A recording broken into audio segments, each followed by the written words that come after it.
Okay, once again, welcome to today's webinar. My name is Sierra Sanchez, and I will be behind the scenes helping to produce this webinar. I have just a few housekeeping details before we get started. First, we would love for you to introduce yourself, so please use the chat box at the bottom of the screen to share your name, city, or state, and your organization. Be sure when responding to select both panelists and attendees so that we all know who is here. All attendees are in listen-only mode, but we encourage your engagement by posting questions in the Q&A box. We will dedicate the last portion of the discussion to respond to the questions you post. This webinar is being recorded, and a link to the recording will be emailed on Friday to all who registered. And we are also streaming this webinar on our Facebook Live page as well. All resources that you see shared in the chat will be compiled and shared in a follow-up email to all webinar registrants, and materials are accessible on GLR's Community Learning for Impact and Improvement platform, aka CLIP. Please take 30 seconds to create a free account if you haven't yet done so, so that you don't miss the bio, slides, and other materials from today's session. And finally, we'll be posting a brief on-screen evaluation during Q&A and highly encourage you to respond. This helps us with our commitment to continuous improvement. Finally, before we start, I would just like to call your attention to our upcoming GLR Learning Tuesdays webinars. Next week on July 6th, we encourage you to join us after the holiday at 3 p.m. Eastern Time for an important discussion with executives of sector-leading organizations such as the Education Commission of the States, the Education Trust, and others exploring state actions in support of accelerating equitable learning recovery in a session titled Meeting the Moment, State Policies and Spending Decisions.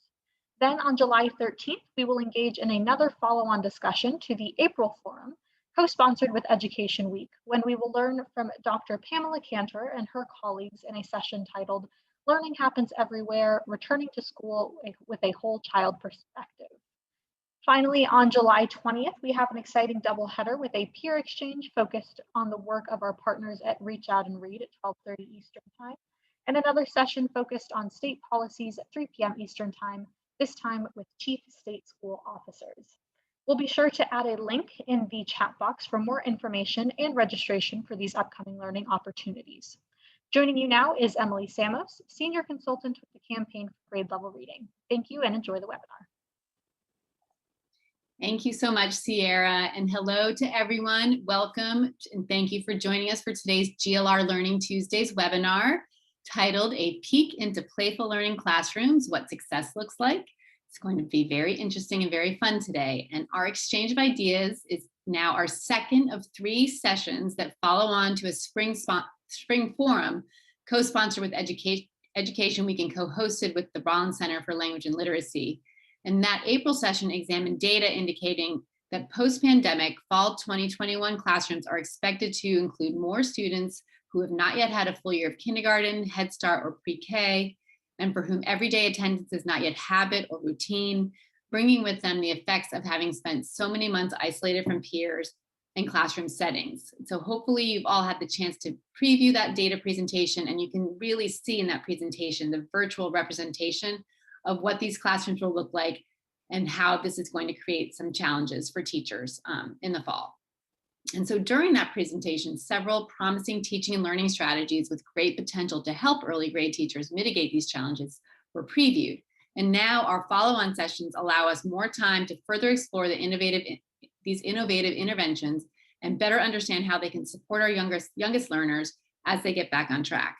And so today we have the excellent opportunity to again learn about the playful learning approach from Dr. Kathy Hirsh-Pasek and really dig into this theory of teaching and learning. Dr. Hirsh-Pasek will be joined by her colleagues, including educators who are using the approach and can speak to the ways in which playful learning can help ease the challenges teachers will face as they use guided play to accelerate equitable learning recovery. And to get us started, I have the privilege of introducing Dr. Hirsh-Pasek, who will then briefly introduce her colleagues and launch our discussion. And I'd like to remind you that you can find complete bios for all of our speakers linked in the chat and found on CLIP.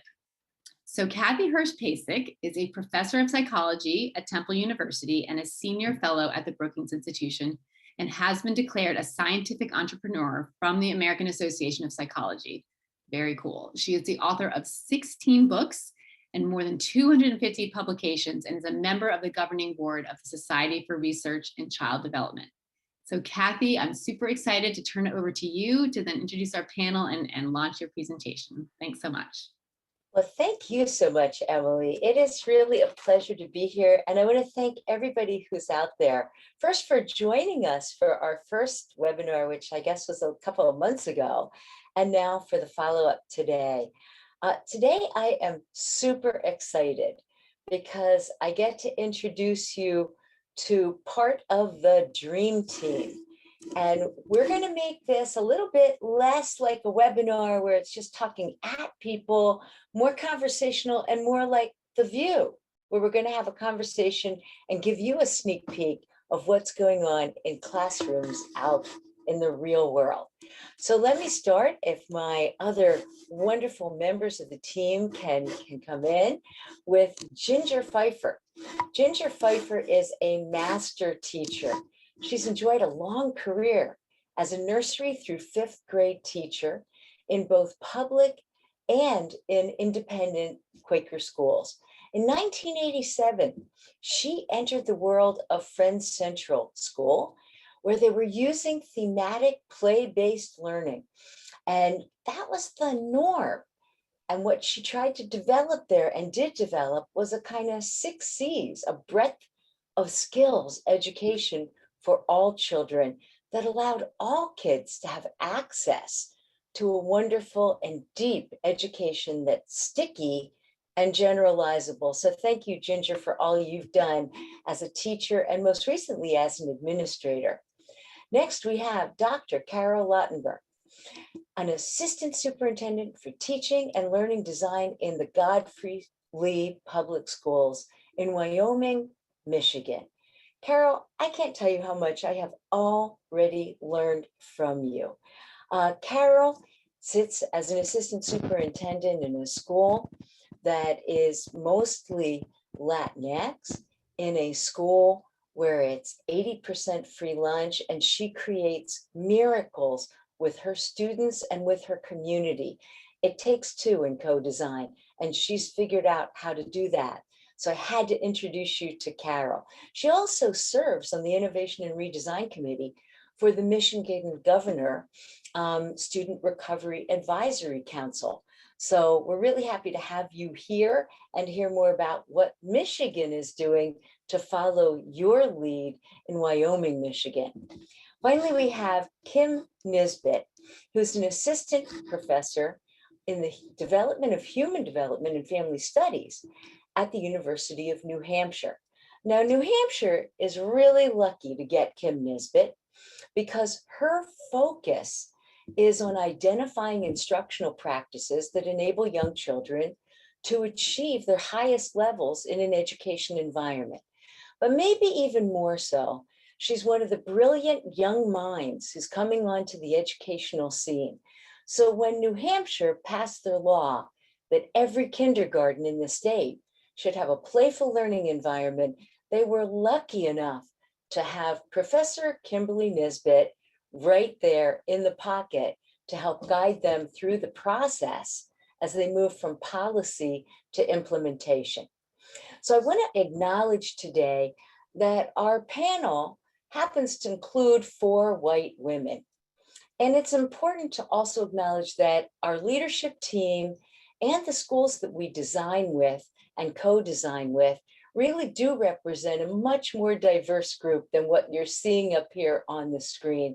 So I apologize today that the assembled folks don't represent the full breadth of everybody who's contributed to this initiative.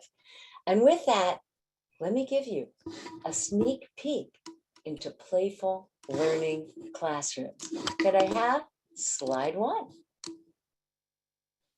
All right, slide 2, I guess. We're going to show you what success looks like.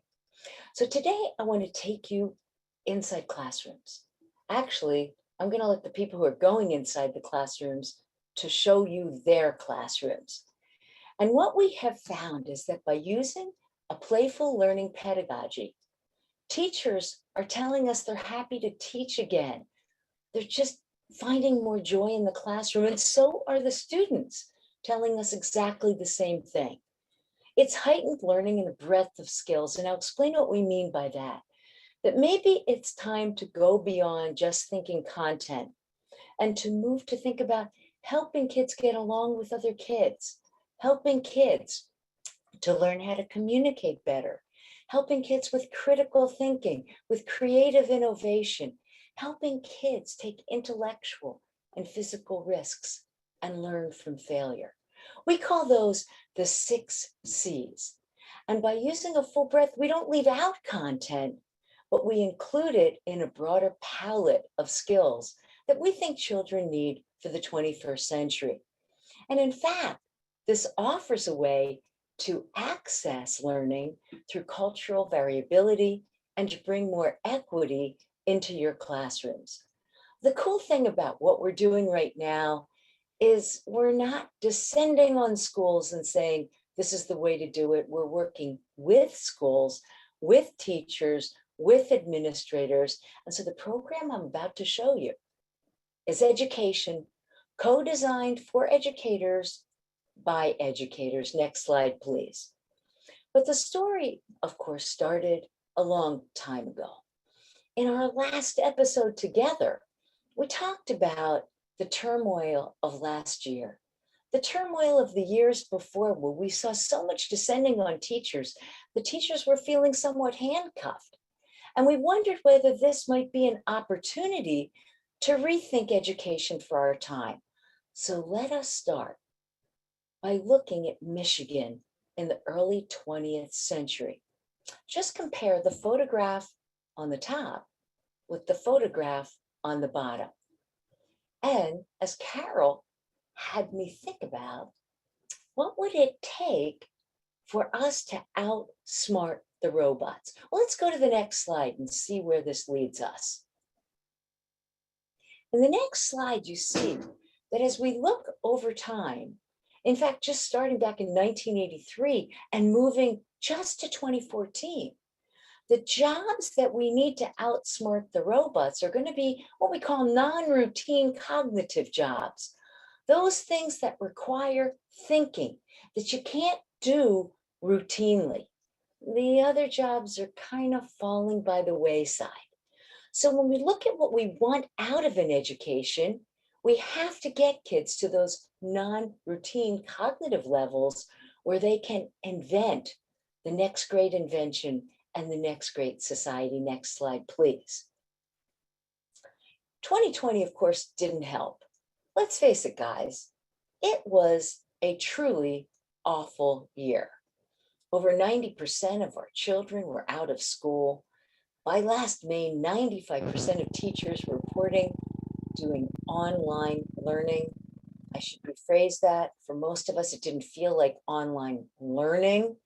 And some people are telling us that we're losing about 2/3 of a grade in math and 1/3 of a teaching year in reading.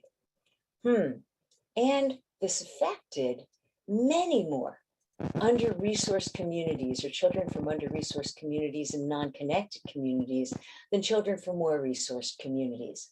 What are we going to do in light of this? Should we just pull our hair out and go, oh, it's so bad, education can't recover? Boom, next slide. Well, not really. People are actually grabbing hold of this and saying there's a new call for an educational system that might actually help us teach in the way that brains learn. Now, I should add here that when we talk about this, it's a mindset change. What we're not doing is adding the burden of extracurricula. We're adding a little bit of joy, a little bit of playfulness, and asking us all to think differently about what we do in the classroom. Here you see Linda Darling-Hammond, who just came out with a report, June 8th, 2021. Education aims to give every student opportunities to learn and thrive. But the outdated design of our schools, well before COVID, I should add, contributes to widening inequalities. Science provides a path forward. Next slide, please. We agree, and our own recent research suggests that we do know a lot about how kids learn and about what they need to learn to offer a more evidence-based, equitable, and measurable accountability in the future. Next slide, please. How? Well, children actually learn best. Actually, I'll tell us, we all learn best when we're active, not passive, when it's playful engagement designed around a learning goal.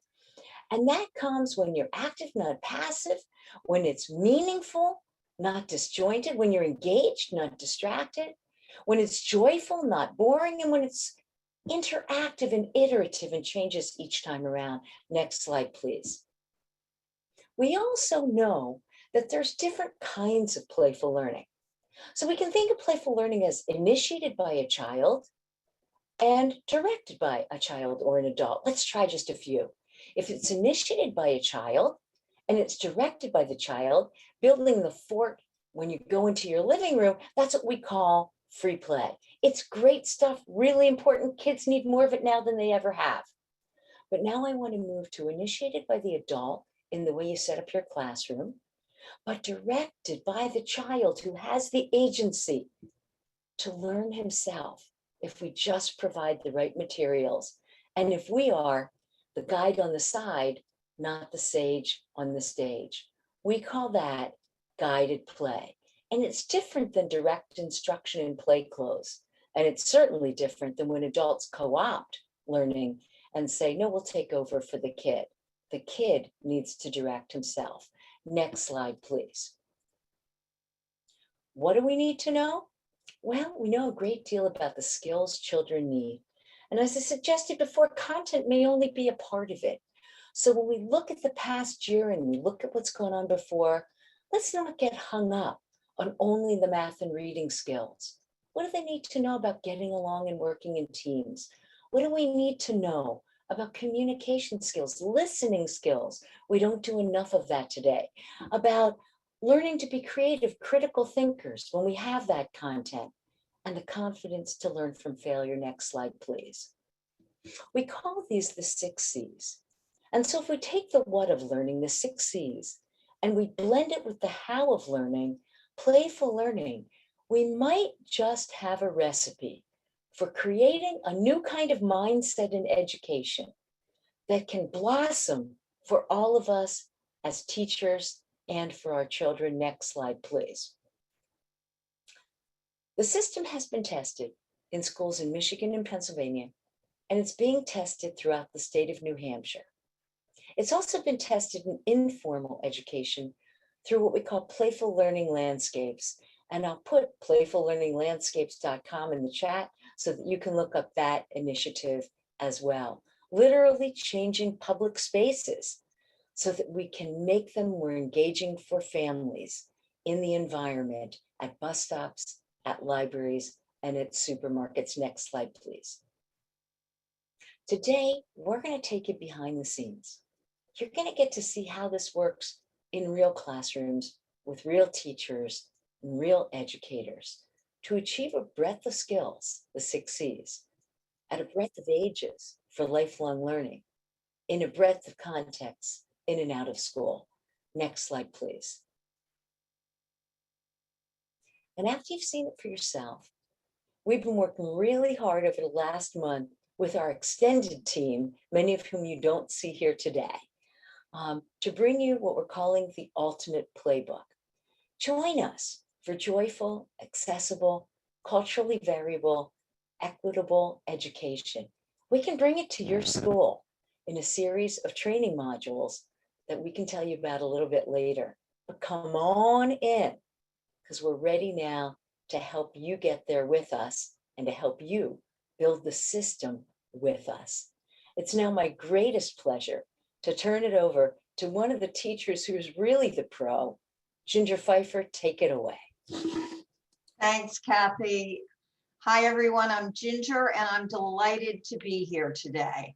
Well, I've worn many different hats as an educator. The one I've worn the longest and the one I am most passionate about is teacher in my over 45 years in education.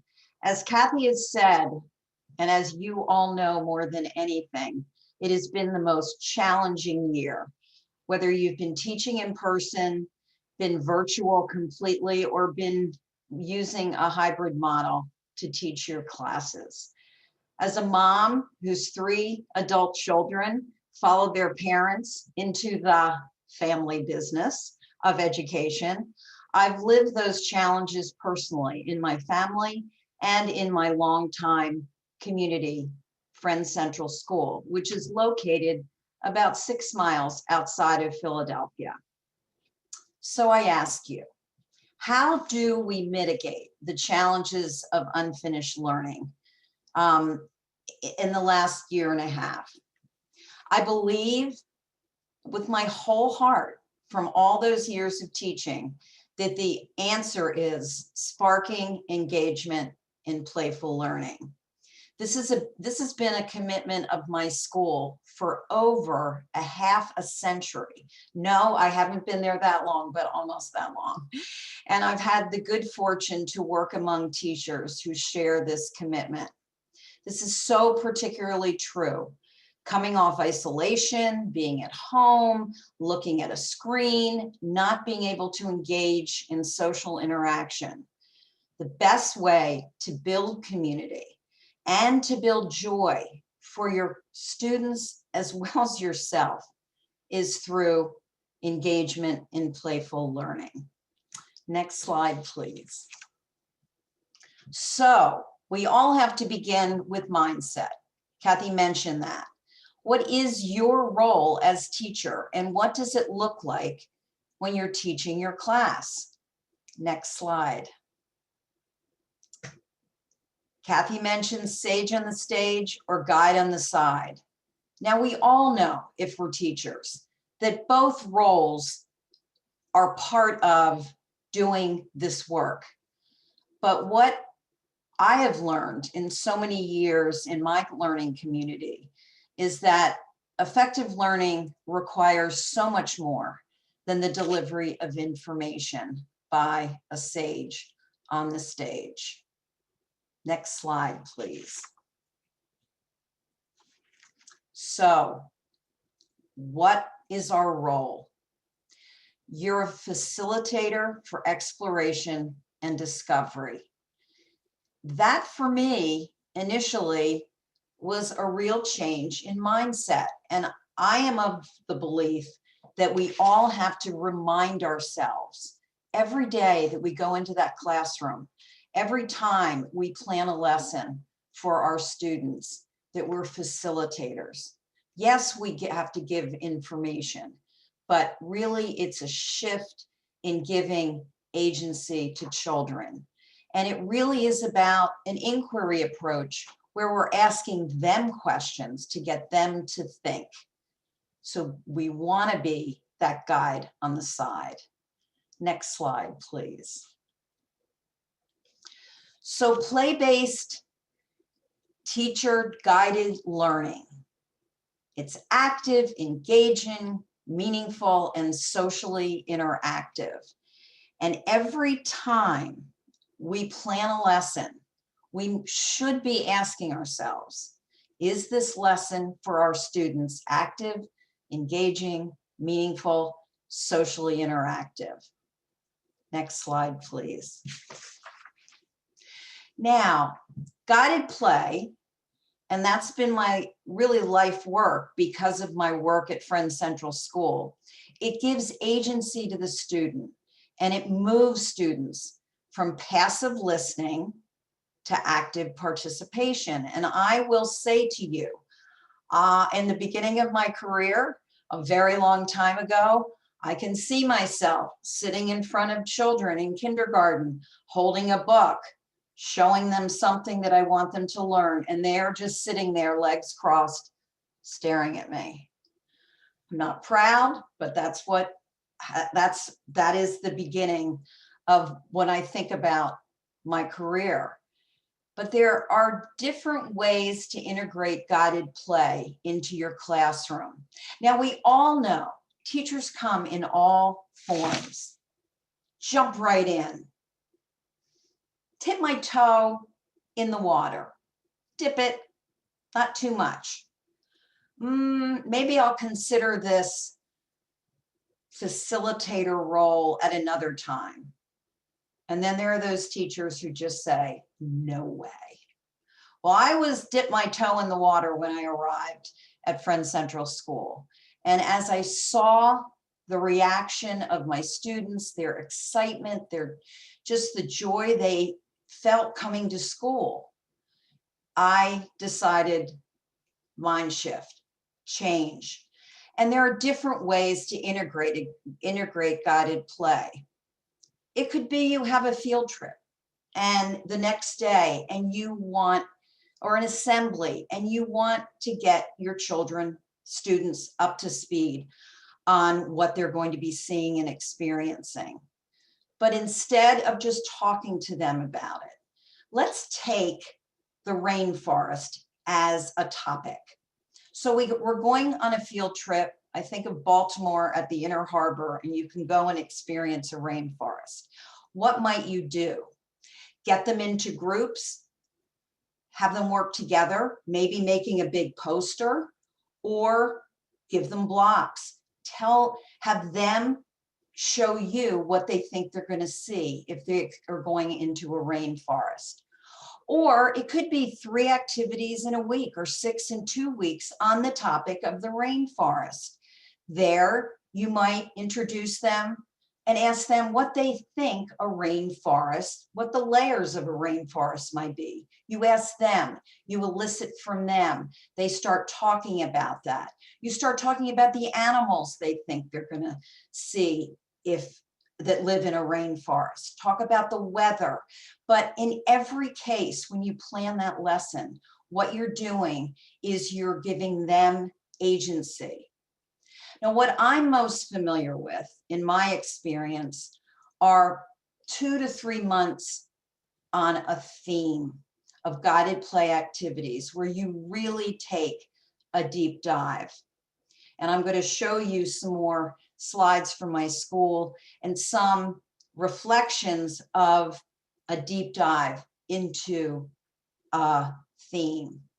But in every scenario, guided play results in creativity and collaboration, because often your students are working in small little cohorts, communicating with each other verbally. Sometimes when they're older students, it's in writing. And sometimes they have to solve problems when they're working in a little cohort, and they have to do some critical thinking. And what I've seen over and over again is a strengthening of confidence, where children, when they're working together in collaborative ways, they take risks and they try new things. And if it doesn't work, it's trial and error, but they succeed. So when children take the lead and are given agency, what you will see as a teacher is the 6 C's. Next slide, please. So here's an example of what I know, guided play through a theme. There are many themes you can pick, and it really can be from what your prescribed curriculum is. You're going to see pictures of how you can create an identity. You can choose an anchor text, which will help you create an identity. It doesn't mean transforming your whole class. What it can mean is just a little part of your classroom. Everything else looks the way it normally does. But if you can create an identity for those children, when they walk into that doorway each morning, they believe that they're in a rainforest, in Antarctica, in a city that you're studying. It's an opportunity for teachers and students to work together to create active, engaging, meaningful, socially interactive work times. Students are given agency. They take more leadership in their learning. They become experts about the topic, and they are invested, and they are motivated, and they are joyful. The teachers guide the learning to create a rich and authentic learning experience. Next slide, please. Teacher-guided play through a theme where the experienced students they relate to each other. And the result is deeper meaning of the content. It's sticky. And that's, in my opinion, what our ultimate goal is, that information and experiences are internalized and not forgotten. they stick. Next slide, please. Here's an example of how you can start with a theme in the middle and how you can integrate it across all these curricular areas. There's so much you can do, and this can be what your school prescribes that you need to be doing in first grade, in kindergarten. It's time to study a community, but you can bring in reading, writing, social studies, music, art, all of these terms that you see here written in red, and it creates an experience that is a deep dive into your topic or theme. Next slide, please. Here, when you do choose a theme and you're going to be doing it for a while, one of an essential for you is to find a book that will be your anchor text that can actually help provide you with an identity for your classroom. Children's literature right now and has been for the last couple of decades, so rich with so much coming out that's excellent writing, and there's so many books to choose from. And in this case, carrying on the rainforest theme, The Great Kapok Tree by Lynn Cherry is a wonderful anchor text. Next slide, please. As I said, there are opportunities to reflect your identity in a classroom, not the whole space. You don't need to do that because children don't need that, but they would love to see a rainforest tree with the animals that live in the rainforest. This is just a very small little space between two windows in a kindergarten classroom at my school. And there's so many opportunities to do this in a very, very simple way, but it creates the magic. Next slide, please. And one of my happiest moments as a teacher is when you see you've done guided play activities and all of a sudden you see evolving among your students free play, child-directed play, as Kathy mentioned. And it's around the theme because they're so immersed in what you're studying and bringing to them a few times a week. And in this, in the second picture there, these wonderful students at Friends Central have been studying the theme bridges. And so they are creating some bridges in both photographs that they're doing during free play because they're having so much fun and they're joyful in the learning that they're experiencing as they are guided by their teacher in play. Next slide, please. So to sum up, steps to joyful learning, beginning with your prescribed content. How can you take that content, avoid being just a purveyor of information, and consider your role as a facilitator? You can choose a few activities, a topic that you can extend over a week or two, or what I'm familiar with, and those wonderful colleagues of mine at Friends Central School, or a theme. And then you may want to identify an anchor text or two. From that, create an identity in your classroom. And from there, through these guided play activities, the result over and over again that I've seen with my students is an increase in creativity. There is so much cooperation and communication, critical thinking, and a growth in confidence because every student is different and every student has their strengths.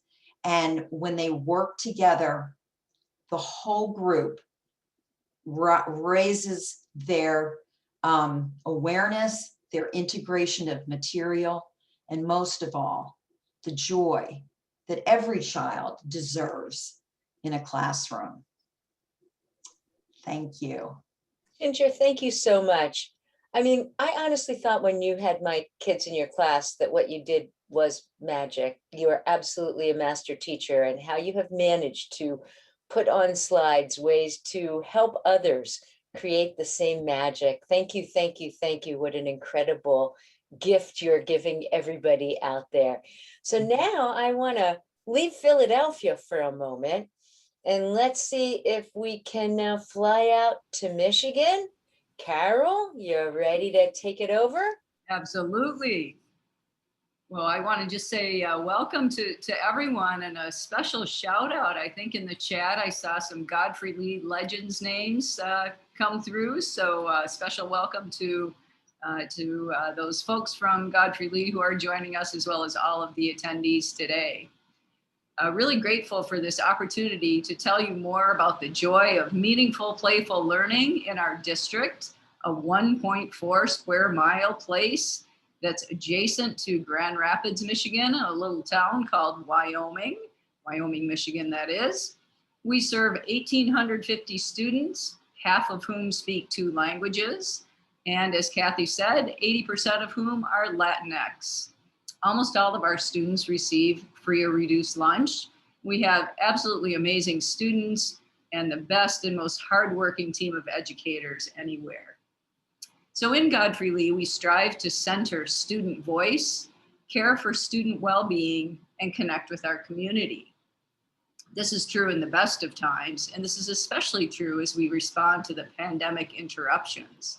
Equity has always required innovation, and we know our kids can't wait. Next slide, please. So this is Godfrey Lee's promise statement, and it really says it all about who we are. So be you. That means each student and educator has strengths to develop and goals to strive for. Be connected. We all work together within a community to create meaning, purpose, and a greater good for all. And be brilliant. We help each other grow and develop in unique ways to thrive academically, civically, emotionally, and socially. Next slide, please.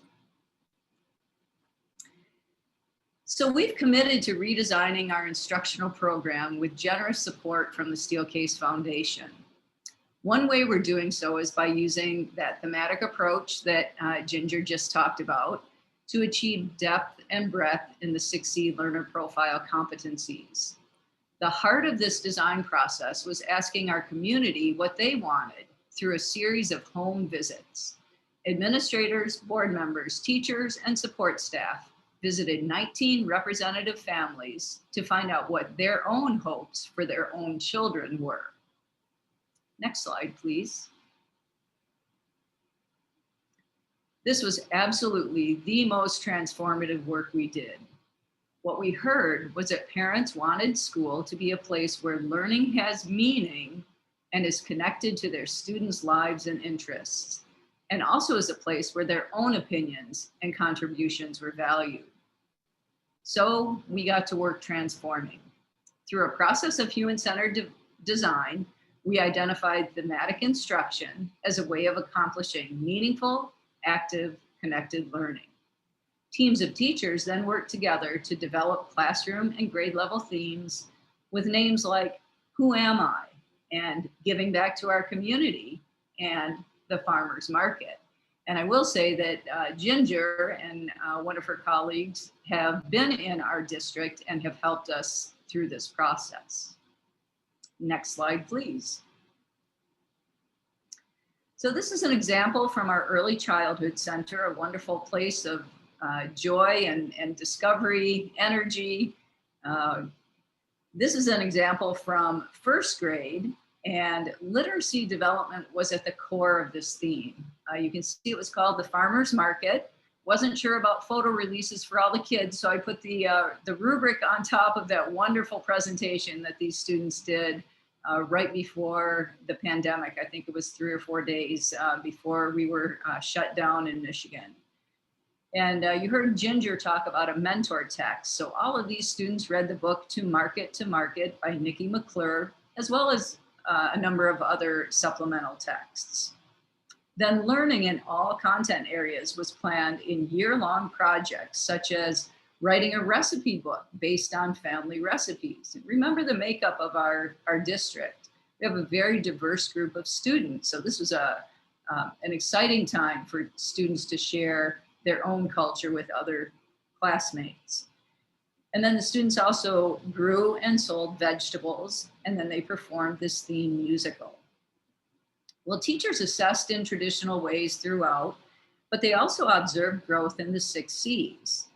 You can see the grid here. It looks a little bit different than the one that Kathy showed earlier, but it's the same construct. And they used a blank template of the framework to collaborate on what they would do to help students grow at each level throughout this thematic project. This collaborative process of finding look-fors for the 6 C's was used by many of our teaching teams all the way up through high school. So I know it's hard to read, so I'll just read a couple of these for you. So in the critical thinking C, a student at level 1, which is seeing is believing, might, quote, ask basic questions while on field trips and inquire about what they see, hear, smell, taste, and touch, which is a good start. But if they're at a level 4 using evidence, they might reevaluate their chosen product while they're at the farmer's market and make adjustments and make recommended adjustments on packaging, price, or product size. So you can see what a difference that is between a 1 and a 4 and what growth that would indicate in that student's development in that C. This farmer's market year-long theme was full of memorable, connected, and playful learning experiences. And we were very disappointed that it was interrupted by the pandemic. Next slide, please. We also connected with our broader community. The campaign for grade level reading highlights the role that museums and libraries can play in exposing young children to literacy-rich environments. We've been fortunate in Godfrey Lee to have wonderful partners from our cultural and philanthropic community. The first one I want to highlight is Grand Rapids Art Museum's language artists and the work of Education Director Emily Jarvie. This wonderful program implements a playful approach to traditional writing skills, such as using description, sequencing, and identifying similarities and differences. After many sensory experiences in the museum itself, students then create an imaginary animal. This one happens to be called the Zearded, not bearded, but Zearded dragon. And then they create a narrative text to go along with it that meets those outcomes that I indicated earlier. Teachers collaborate on the specific standards to emphasize. One of the most important connections made through this is with parents. Parents are asked to chaperone the visit to the museum and are invited to the final exhibition.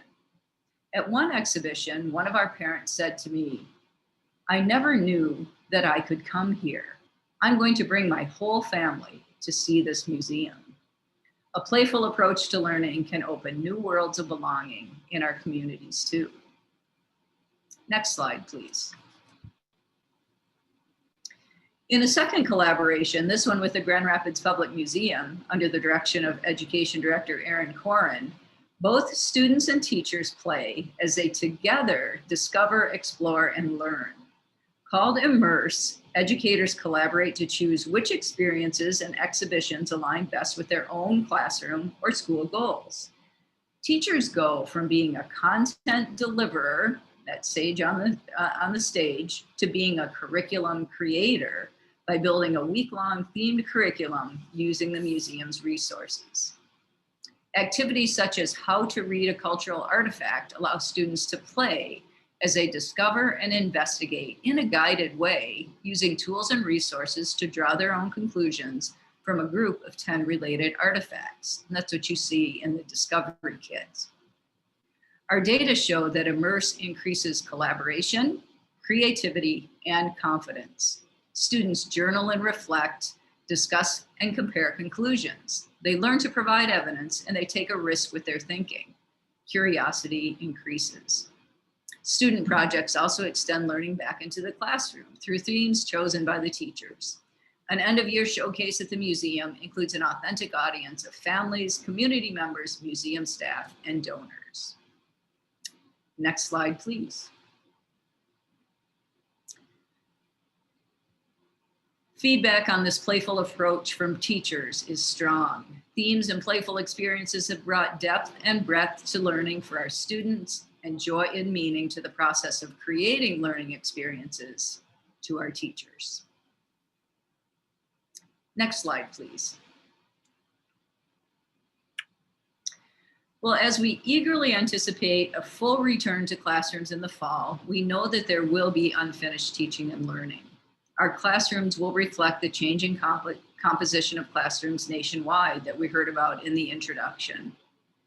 In our K-2 program alone, over 25% of students missed 30 days of instruction, with kindergarten at the highest level, almost 30% of our students. If we approach this reality through Tier 2 and Tier 3 interventions, we'll only make the gap bigger, because time constraints will mean fewer students will have access to Tier 1 grade level content. We believe that a playful 6C learning approach is one part of meeting students where they're at. That, coupled with developing a strong and unified approach to essential content in Tier 1 and identifying student needs, will help us tailor our approach to each student. Next slide, please. Finally, just take a minute to think about your own school experience. What do you remember? How often did you experience learning that lasts? If you did, what about it made the experience memorable?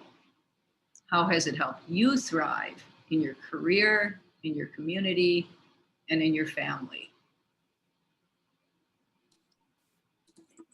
Wow, Carol. Thank you so much for taking us.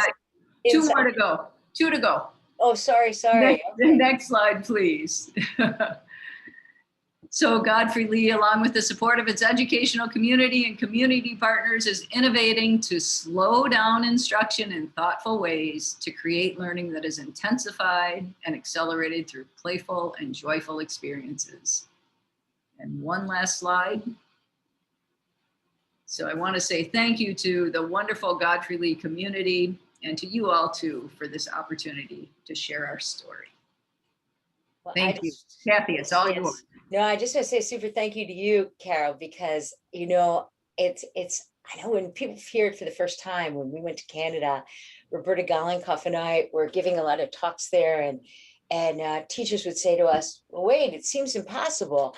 You know, it's a really cool theory, but how in the world would you ever make it work? And I'm seeing from what you're saying and what Ginger's saying, by gosh, it actually does work. And you guys are not only getting kids happier and teachers happier, but in a meaningful way that builds on strengths of students. And I think, wow, moving to that strength, that foundation, you know, that everybody brings to a classroom is so intensely powerful. So thank you for all you've done for education. It's really cool.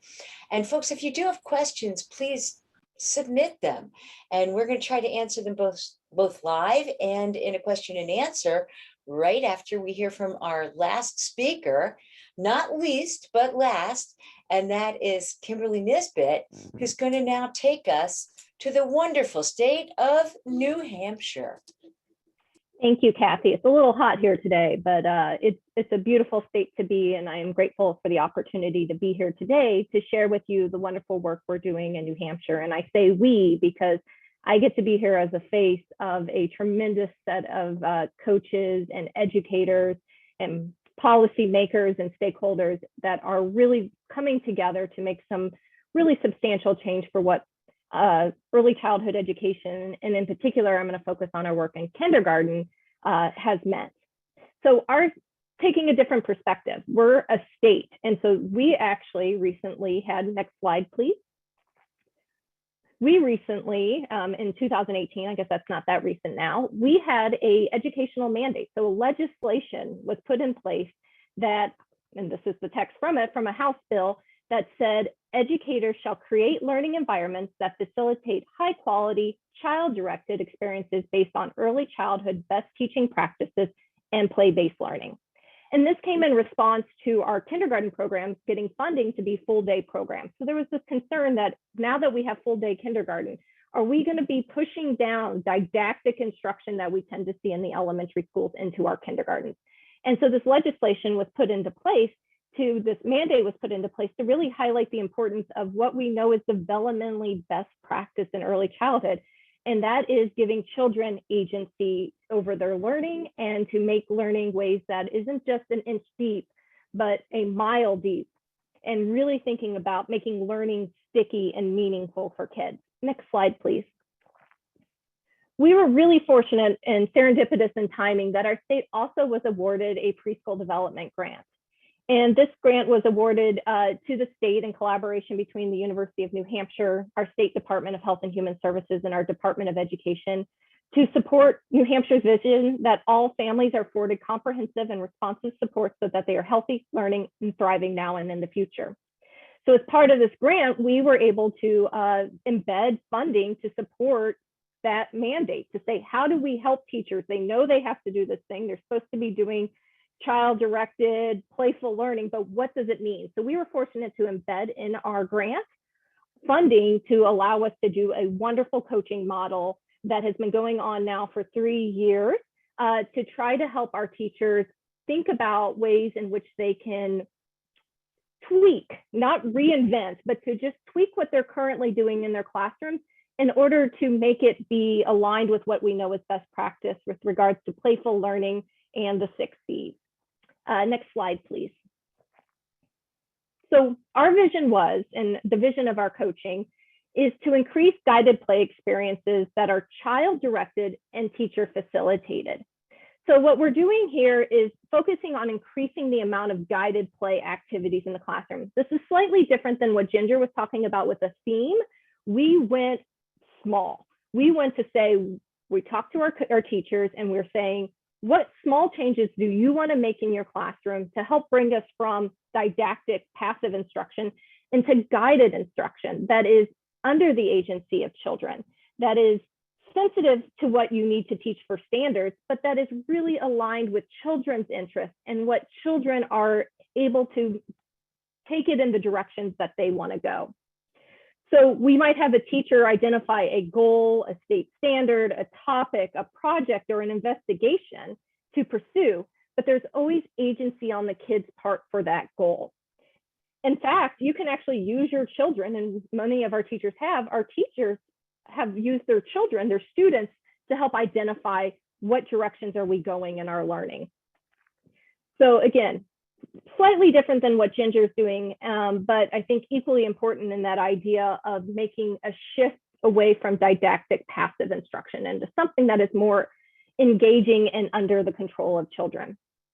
And what we're doing is increasing teachers' capacity to leverage the joy of play, which is at the heart what children like to do, and to allow children to connect authentically to their content. And that's the other piece. We really want to make sure that if learning is going to stick, it has to be culturally relevant.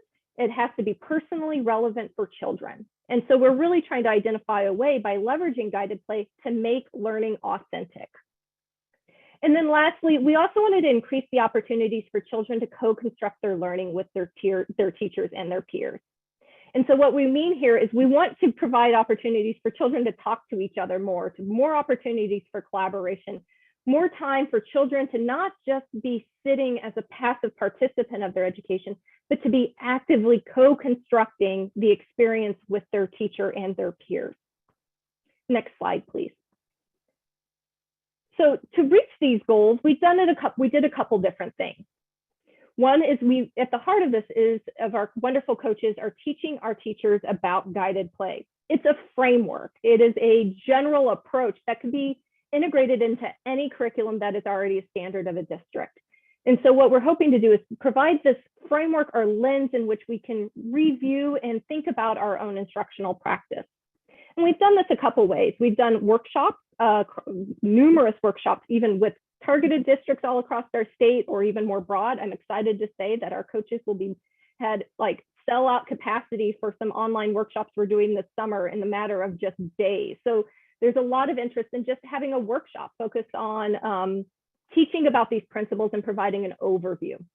And actually about half of our districts, so there's about 100 school districts in New Hampshire, over half of them have had at least some participation in one of these workshops. What I think though is really special about what we've been doing is our embedded coaching model. So this has been a smaller subset of what we've been doing, but this is working with about 50 teachers now, or about 1/4 of New Hampshire's, from about 1/4 of New Hampshire's districts, to provide coaching in their classrooms. And so we know that workshops are fine, I get some content, but to truly understand something, we have to live it, we have to experience it. Just like kids, right? We don't just tell them something, we have them experience it and work through it. And so we've been really using a model of embedded coaching to provided to help teachers translate the knowledge that we're teaching through our workshops on guided play to their classroom practices. Next slide, please. So our coaching approach is this idea of doing cycles that include goal planning with teachers. So it is under the facilitation of the teacher to identify their goal. We do, I should say, our coaches do focused observations with those teachers, and they engage in a process of reflection and feedback. And this is done in collaboration with the teacher. Just like we say we're not about a sage on the stage, it's about being that guide from the side. That is the same for our coaching model. So our coaching is individualized, it is co-designed with our teachers. It's intense. It happens about every 2 to 3 weeks. Our coaches are going in and working with those teachers. It's sustained. It happens over a 6-month period. It is context specific, meaning it is embedded in the classroom. We are there with the teacher as she's teaching or he's teaching. And it's focused specifically on increasing guided play experiences. And I highlight these terms of intensive, individualized, sustained, context specific, and focused is because this is what research on coaching says is best practice, that if we want to maximize our opportunities and gains, we have to have a commitment to this process. And that's what we've been fortunate to do here in New Hampshire. Next slide. So we've done this through 3 years now. So our first initial cohort that engaged in our coaching model was in 2019-2020 school year. And here we were fortunate that we got information from teachers before the coaching and after the coaching to understand how the coaching might have changed their practice. And we were, blown away by these teachers, one, just in general and what they were able to do, but also the kind words that they had about the efficacy of our approach. And specifically, we saw that through our coaching, we increased their comfort level, their views of the practicality and the importance of play-based learning. And they became better able, in their own opinions, to construct these experiences. So I have 2 wonderful quotes on this slide. I could tell you to read them. I will also have links to you to some videos of our teachers talking about their experience and also our coaches speaking about what they do as their approach that I hope will be shared in the chat. But ultimately, it's about bringing joy back to teaching, and that we gave agency to teachers to do what they know how to do. It's not about replacing them with robots. It's that mechanization that we were transitioning to, and that's not what teaching it is. It's an artistry, and we try to be sensitive to that. And I think our teachers really appreciated that. Next slide, please. And then unfortunately, a pandemic happened. We had great aspirations in the fall of 2020 and into the 2021 school year to go back in with another cohort. Well, the world had other plans for us. So we still had teachers that were on board to interact with us. And so we engaged in monthly remote professional learning with them over that course of the time. And our teachers were from all different types of modalities. They co-constructed and shared together, regardless of whether they were teaching in person. We had in-person instruction in New Hampshire. They were a hybrid model where they were transitioning between remote and in-person, or if they were fully remote. They worked together. And I think this is the other thing that's really important, is about developing that professional learning community among the teachers to build off of each other and to do this together, because it's about co-design. It's about working together and collaborating. The very things that we're trying to teach our kids, right? We want to teach them to communicate. We want to teach them to collaborate. We want to teach them to be creative innovators. Well, this is what we do when we also bring teachers together, just like we bring children together in a classroom. Next slide, please. And looking towards the future. So we are hoping for a post-pandemic world and starting back in our embedded coaching model for the 2021-2022 school year. And we have learned from prior experiences. I want to thank our teachers because it truly is a research practice partnership in our coaching model that we are getting better in what we're doing because of our teachers and our administrators. So some things we're doing differently this time around is greater intensity. They actually our teachers wanted more coaching. They wanted administrator involvement. It wasn't just about like, well, you can teach me this. You need to teach this language to my administrator. They also need to see the value in what we're doing. And then increasing the opportunities between for co-design between teachers. And so we're tweaking our model all for that in the state. And we're actually, I'm really excited because I'm the researcher side of this equation, really excited to be starting a intensive evaluation of our coaching cohort this year. So we had some preliminary evidence of the efficacy of what we're doing. So we're delving deep into really getting some data to help us understand the direct impact that this is having on teaching practice as well as children's outcomes. Next slide, please. So I'm just really excited to give you a glimpse into something that is actually really intense. What we're doing here in New Hampshire, I think, can be scalable. I think if you have an administration that is dedicated to providing embedded coaching and providing this really thoughtful, reflective time for their teachers, which I would encourage all districts to do if possible, but we also understand the limitations and the cost that's associated with this type of model. But I encourage you, we've got multiple websites that can link to the work that we're doing to learn more. You can email us. We are more than willing to share whatever resources we have about how we've been bringing playful learning to our classrooms. But I also want to give a shout out to something that was mentioned earlier in the talk, which is the ultimate playbook that we're working on.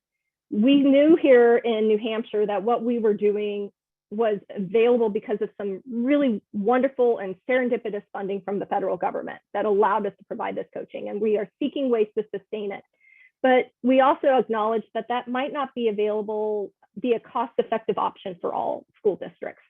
And so I just want to again bring up the ultimate playbook that Kathy mentioned at the very beginning. So the full name is the Ultimate Playbook for Reimagining Education. I have to get the full thing in there, which is trying to be a hybrid model between, what we're doing here in terms of New Hampshire's depth of coaching, but making it be something that can be under the agency of a school district. So instead of us going into a school district as coaches from the university, it's about building capacity within a school district to do the things that we've been sharing with you today. So I do encourage you to check out that website. It was in the chat, but also check out any of the wonderful resources shared here today. And thank you for your time and consideration. And I hope I was fast enough that we can actually have some discussion. For sure, Kim. Thank you so much for taking us to New Hampshire and talking about the mandate. And then I wonder now if we can have everybody on screen and really make this a lot more like The View and not like Sages on Stages. Sound good, guys? Kim, come on in. Ginger? All right. So we're all here to discuss this, and there's some wonderful questions that are coming in. I'm just wondering if a couple questions I can put out there for all of you. How does this work in helping diverse learners get more access to school curricula? I know you've all seen that. And I wonder if you could comment on it. Carol, I'm going to start with you and move to Ginger. Yeah, that's a great question. And our district is a diverse place, and it seemed to work pretty well for us. I think about Zaretta Hammond. Some of you may be familiar with her work.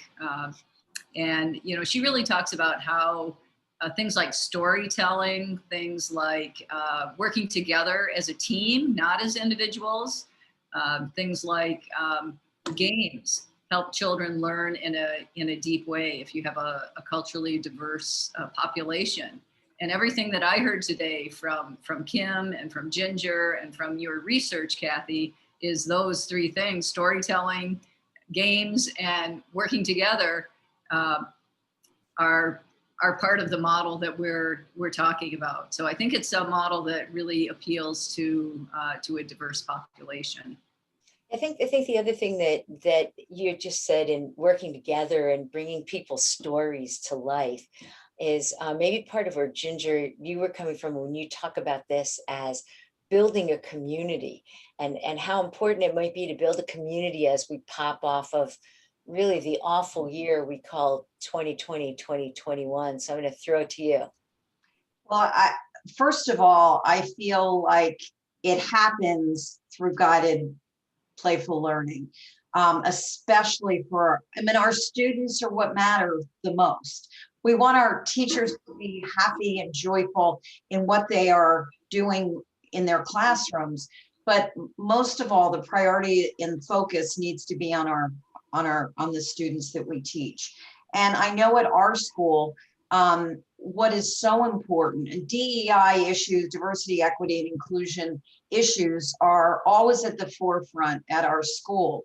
I mean, we want our students to see themselves reflected in the adults that are in front of them, in the books that are on the classroom shelves, in what is put up on the walls, and in the conversations that we have when we have conversations. And so that's number one. And I think we have our diversity of our school population is not exactly what Carol has in her school district, but diversity, DEI is so important that we always are considering, as we consider themes, as we consider the topics that we choose, that we're bringing to our population the idea that there are people in the world that are different from, but we're not better than. It's just a different way of living, a different climate, and so forth.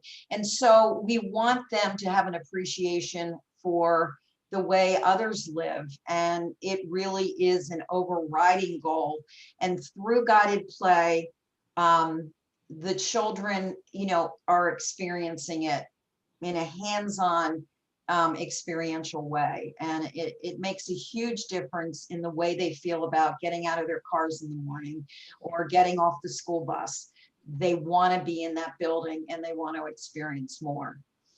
Yeah, that's very cool. And then, can I jump in with a add on to that? Yeah. So, I always amazed at our God-feely teachers. So the idea of home visits that I talked about, that transformative work that we did, they really ran with that during the pandemic. Now I know home visit, pandemic don't really go together, but each child had a conference, a Zoom conference before school began, so that teachers got to know students. And this year, working with our teachers union, our teachers association, the teachers agreed to do a visit with each child and their family.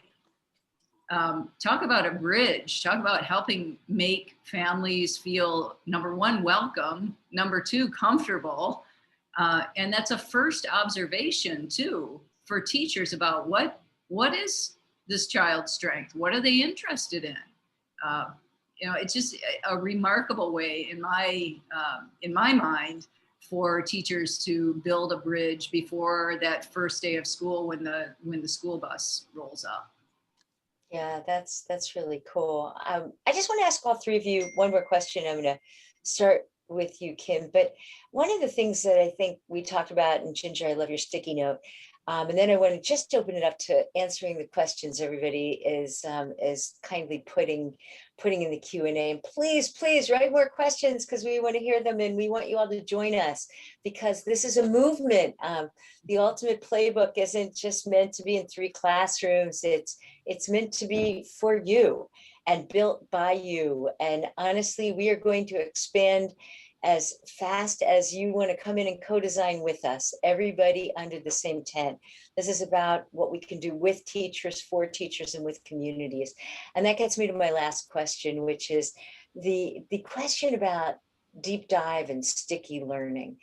I feel like, at least at the college level where I've been using this, and I know my colleague Roberta Galenkoff has been using this for so long, our students can actually remember the themes that we have done each semester, like 2 and 3 years later, they can answer questions. Can you imagine in college, like people usually forget whatever was on the test the day after the test, but seriously, like I ask them a year later and they say, oh yeah, we remember reading this and this. So I'm curious about how you think this kind of approach leads to sticky learning and deep learning and transferable learning. And Kim, I'm going to start with you. Well, I'm going to take this from the side of an academic and what we know about memory research. So this might be a little bit boring and compared to what Carol and Ginger can share with you, but we know learning is construction of knowledge. The more connections you can make between information, the more likely it is you're going to remember it. I always think about a great mentor of mine, Dr. Farron, gave a great example of knowing the difference between a stalagmite and a stalactite. You gave me one of those words, I couldn't tell you which one is which, but I can remember it in that context. So that's not really learning. That's like a mnemonic device. Like I don't really understand it or have it connected to a bigger knowledge base.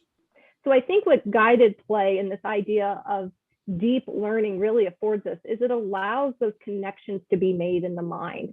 It literally is building the neurons that and reinforcing those connections. And so when we provide targeted instruction that allows us to go deep and not superficial, we're building something that has a lasting capacity. Now, that's not easy. It certainly is not easy. And I will say, though, from our teachers, I know it is possible. But I think, and this was a question that came up in the chat about how do you get administrators and get administrators and policymakers and families on board for what we're doing here. And I think it goes back to the science of learning. Like we know that there are certain things when it's personally relevant, when it's building on an existing knowledge base, when it is given an opportunity to be tested out and transferred in a novel situation, that's when learning occurs. I think we need to do a better job of describing how learning and memory works, to highlight that if we want to have these sustaining effects with content, and that's just the content side of it, that's not even these other 6 C skills that we've been talking about, we really have to acknowledge that we need to give children time to process. We need to give adults time to process, too. So I would encourage that as well. But to me, that's really what it is. This is how we learn. This is what we know about human nature. So, I mean, you're kind of hinting that maybe we should actually use the science to help out in education. That's a pretty novel idea. It's funny because I often think about this. It's like doctors have biologists and chemists, right? And we have people who are engineers who rely on what we know about in physics. And then here's this field of education, and we have all these people out there who are doing the science of learning, and it somehow never makes its way across the bridge. So thank you for mentioning that. Emily, did you want to take over at this point and throw out some questions from the audience? Yeah, and I actually think, Kim, you and others building on that, because several people, as you mentioned, are asking about this. So let's start with families first and then go back to administrators. So Babette and there was one other person who asked that same question. So getting and hear from Carol and Ginger too, and Kathy, but what are some ways to engage families and their students' learning? Babette says in Chicago, they have some % of students with unacceptable numbers of absences, meaning the parents didn't get the kids to school, speaking pre-pandemically. So that's the way she's phrasing it. So how do you make sure to get a little bit more about how you make sure to get parents on board with this? Ginger, want to fly with it? Well, I happen to be in a school where there's a real deep understanding about the way we teach. But for me, it's very simple. I'm on the ground, I'm in the trenches, I'm a teacher. And if you have happy kids who want to go to school because of the way teachers are delivering content, that takes care of that. And that's where I feel so passionate about this being a means to addressing that problem. I think it begins with the children. Now, sometimes it's the responsibility. They don't have the means to be able to get to school, but if at least in my experience, it's been with this change in the way we are delivering to our students content. They want to be there. And I've seen it over so many decades of being fortunate enough to be in a situation where this model has certainly been successful with students. And we have a diverse population, and Carol probably can speak to this even more so. I've had the great pleasure of visiting Godfrey Lee School District, and I know of the makeup of her students. So I'll, Carol.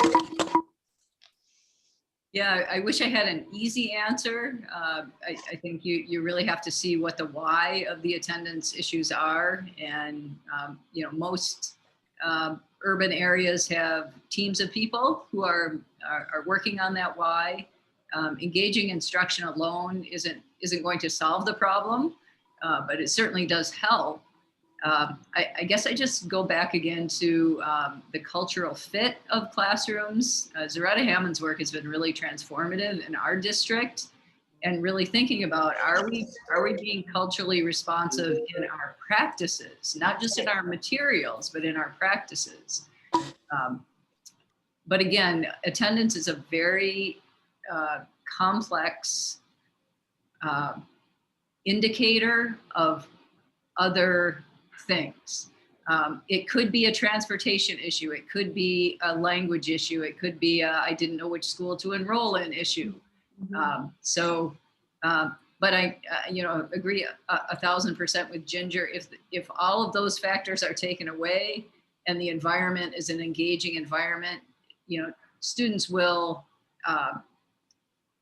do what they can to be in school. They don't want to miss school when these things are going on, like the musical that I showed you and the rainforest that Ginger highlighted. They don't want to miss. So let's shift over to the administrators. So Kim Girth says, how do you respond to administrators and educators who might be skeptical that learning standards like Common Core can still be addressed and achieved using this approach? And then Alan Gutman, you know, thinking about the fact that you basically legislated this in New Hampshire, but then how do you gain buy-in from the school and district administrators? I can speak a little to this because I did a lot of road shows when this mandate went out, spoke to a lot of school districts, trying to explain what this is. And it's interesting that when we got in the room and we started having the conversations, and I start talking about things like, well, this is really analogous to project-based learning or experiential learning. Like, these are concepts that span whatever grade you are and whatever age you are. So I think it's about really thinking about the language of it. And I will also say that when we talk specifically about how it's impacting not just content like the Common Core, which is rightfully so, we need to think about our learning standards and that it can easily be enmeshed, learning standards can be enmeshed into this approach. I think that when we start moving towards, and I will say this is one thing about the pandemic that I hope we don't lose sight of, is the importance of the social and emotional skills.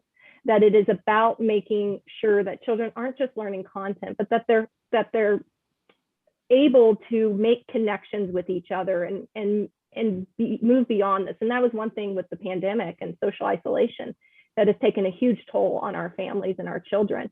And so I think that if we can come back from the pandemic and give children an environment that encourages collaboration, that encourages the social emotional skills, that encourages children to talk to each other, that can be a way to bounce back. But I think that it's just about having really personal conversations with people. I did the road show because it's important to not just be a scientist and say, well, here's my paper, read it. It's about, and I will give our coaches a big shout out for this too, it's about putting it in digestible terms. We have great resources actually on our website of handouts that are for administrators, that are for communities, that are for families to explain what this is. Macy actually has some wonderful resources to explain the importance of play. So I think it's there, but it's also about having those conversations and really connecting with somebody and understanding where they are to help move them along. It's a heavy lift, but I think it is an important one. And Kathy, I just wanted to see if you wanted to weigh in, because I know you responded to a similar question from Judy Borak in the in response? Yeah, there are just a couple things that I want to say. The first is that in every school that we've seen so far that has tried this, amazingly, the standardized scores go up. The referrals for OT and grade retention go down, and the kids and teachers are happier. So what I'm hearing from a lot of the school admin people is that this is saving them tons of money. That if this were a business and you looked at it as the outcomes you really wanted to have, everybody would be investing in this business because it's simply costing them less to go to the next year. Then when you ask about the parents, so that deals with some of the admin questions and maybe teacher questions, but get to the parents. I mean, how many days have we all heard that we're doing nothing because our kids go home, and they're asked, oh, what did you do in school today? And the answer is, well, nothing. But it's totally different in this system. The kids go home and they can't stop talking about what happened in school today. So they want to bring it back. So the parents then get more engaged with the school system, which is incredible. And I remember the first year I tried this, it was at a school where, parents might or might not show up. So, I was planning on kind of being just in time for the parent-student meeting that year. And I get this call about 20 minutes before the parent-student meeting happens. And I said, what's up? They said, well, you better get over to the school immediately. There's 300 people here. And I said, where'd they come from? They must have come out of the woodwork. Well, everybody heard what was going on in the school, so they all wanted to be here. So we're seeing, honestly, it's like a movement, it's a whole different thing. And I just wanted to get to one other question that is asked these questions. These questions, by the way, are great. Keep them coming. Turning to Ginger and Carol, is there a theme that wouldn't work? I saw that question and I've really been thinking a lot about that. No, you can't, there isn't a theme. Like I saw, what's the hardest concept? I think, I think in a lot of curriculums for kindergarten, there is community helpers. Now, let me just give that as an example. That doesn't seem so exciting to me, but if you create in your room, you make up the name for your community, and then you all take on a persona that is very critical to the community working together. It can be very creative and collaborative, and there are problems that occur in the community, but you're really taking from the children.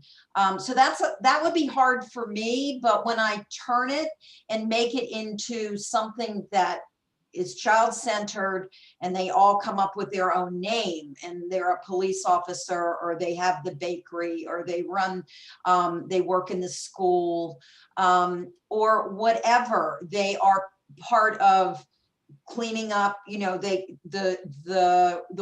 trash in the community, but they have a name, they have a persona. And so that would be hard, but it's not hard at all. To me, you can always think of a way to turn it so it's child-centered and create some magic in that community that they will name.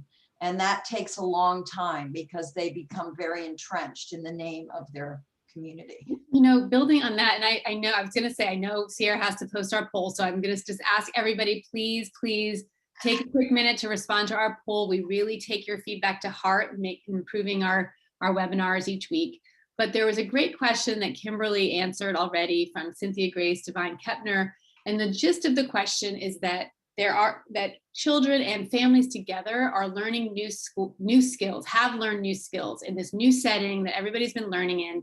And so the campaign, we're actually starting to call this the keepers. Like, we want to be the keepers of the good stuff that's happened and the new ways that the communities have come together, and the new ways that, parents are understanding how their children learn, all of that. So I'd love to hear everybody's response to that. So what are you, and Kim, you already answered in the chat, or in the Q&A, so maybe you can begin, but just hearing from you all about how keeping the new skills that have been developed and shared, among family members, keeping that going, and how playful learning kind of connects to that. Yeah, I think it was mentioned that what is the bridge, like what is one way to bridge this connection to families? And I think that actually is a good way of doing it. The point about families are seeing they're learning these new skills, they're seeing their kids learning these new skills. And these are skills that can be reinforced through guided play, I think is an important one. There was a whole separate part of that question about how do we measure it and assessment, and I'll have you read the Q&A response for that side. It's kind of boring, that we just don't know. But I think that it's also a bridge that we are learning through this pandemic, that the skills that are going to be necessary for success and allowing us to be an adaptable species are the ones that we can try to encourage through guided play. I just want to, if I may, before I get to your really wonderful question, Emily, I want to respond to Alan, who has written such a great question about the inequity elephant in the room is that early childhood caregivers and educators who do play and guided play, and yes, we agree too that free play and guided play are both important, are paid much less than people in the public school system. And I will let you know that some of us go out there every day fighting to make sure we increase wages for people who are in pre-K. Now in Canada, I always, speak to Canada. I must say I'm in love with Canada. Anyway, our neighbors to the north have figured out a way to deal with that by really professionalizing a lot of what goes on in early education and paying higher wages. And in fact, when they do the transition to school now, when you go into Ontario's kindergarten programs, in the entire province, they have started a playful learning kindergarten, and they're moving it up. As opposed to moving all the academic stuff and pushing it down on kids, they're moving the playful learning up. And you can guess what happened here. Well, the early educators were considered a lot of the professionals here. And in fact, Canada shot to the top, of even the international test scores. And I just want to say, by the way, that this is not just a story about early education. This is also a story about education all the way up.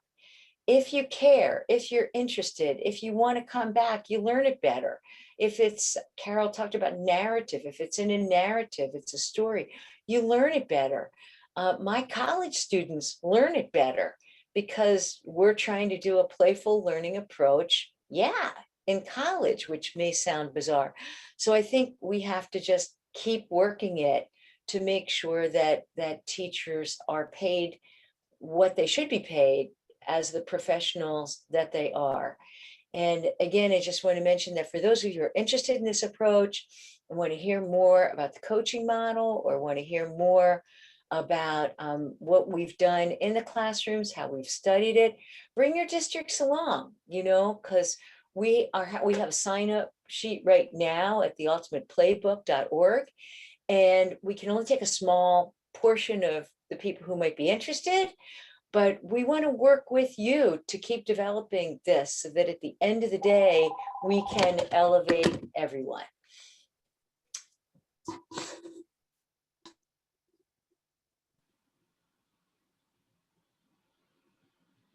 Thank you, Kathy. Well, I think, we've got about 2 minutes left. And there was one last quick question for you, Kim, about the mandate, and just wanted, Q Redmond wanting to know what are some critiques and what do you think are the best parts? If you want to answer that quickly, and then we can wrap up. Yes, I will say the importance of making sure you have alignment between changes in legislation and having a path forward for figuring out how that's going to be implemented. We were lucky. I mean, I was at a university that is a Reggio Emilia philosophy. There was also mentioned about Vygotsky and stuff, that we live this. So that's another great tie over, that if you want to go into learning about like another philosophical approach that aligns well with this, jump into the Reggio Emilia literature. But I would say my biggest critique was that this legislation was put out, but we didn't have the infrastructure in place to respond to it. So I think making sure that there is some alignment between what is being put forth by legislators and what that means for the school districts that are actually implementing them. That would be my biggest thing. But it worked out well, and I'm delighted it worked out well for our state, but I think it's always something that we need to consider. Well, we are at 4:30, and I cannot say thank you enough. Kathy, Ginger, Kimberly, Carol, this has been absolutely amazing. And thank you so much for all of you. What a great discussion, flying through that chat, all the great questions that have been posted. We cannot thank you enough. And I do want to just encourage everybody to come back and join us, because we've got some great sessions coming up. And I do want to say we do have one more Education Week follow-on with Pamela Cantor. That's on July 13th, focused on the returning to school with the whole child perspective. So again, we'll have a chance to talk about this and talk about, kind of keep that this similar theme. But again, next week we have a discussion around state policies and spending, and if we're meeting the moment there. And it's funny that you said about, you know, not being ready for legislation, or for, you know, the legislation in New Hampshire, and the same thing kind of with this money that's getting thrown at school districts. So that's what next week will be about. Again, July 13th, Pam Cantor. July 20th, a great double header, as you can see on the screen. And I do want, it's not on the slide, but we also have GLR Week coming up beginning July 26th. So we encourage all of you, and stay tuned for more information about that. So thank you again for this incredible discussion. Thank you again for everybody else who didn't speak today, but gave your voice on the chat and in the Q&A. And thank you to our incredible, incredible panel. Thanks, everybody. Have a good afternoon. Thank you.